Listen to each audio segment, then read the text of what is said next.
which is dawn at Gettysburg, July 3rd, 1863, 1 p.m. General Lee unleashes 140 Confederate cannons on this spot. It'll be so loud and so strong they could hear it as far away, they say, as Pittsburgh, Pennsylvania. For nearly 2 hours, the sky rains fire on Union gunners. Who was the focus of all this artillery bombardment?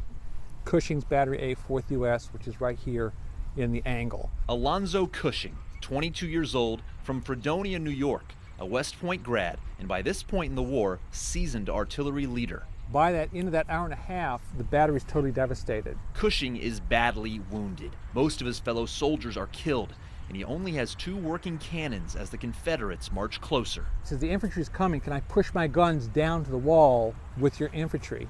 And Webb is kind of surprised at this. He says, you have every right in the world to take your guns off this field and remove them. You're injured. Get out of here. Webb is surprised when Cushing says, no, I want to fight. And from here, he'll shove those guns by hand down to the stone wall. He tells his sergeant next to him, Sergeant Frederick Fugger, I'll give them one more shot, because Cushing knows it's about all the time he's got left.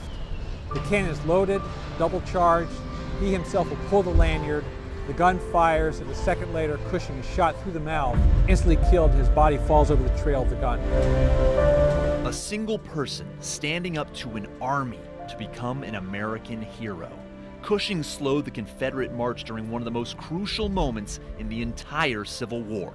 But if Cushing had not been there, had not slowed the assault, it may not have given the infantry enough time to bring up extra troops to reinforce this part of the line. Cushing's life and courage are written in stone.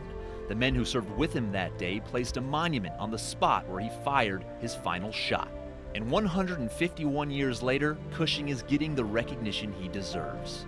Today, the nation that lived pauses to pay tribute to one of those who died there, to bestow the Medal of Honor, our highest military decoration, upon First Lieutenant Alonzo H. Cushing.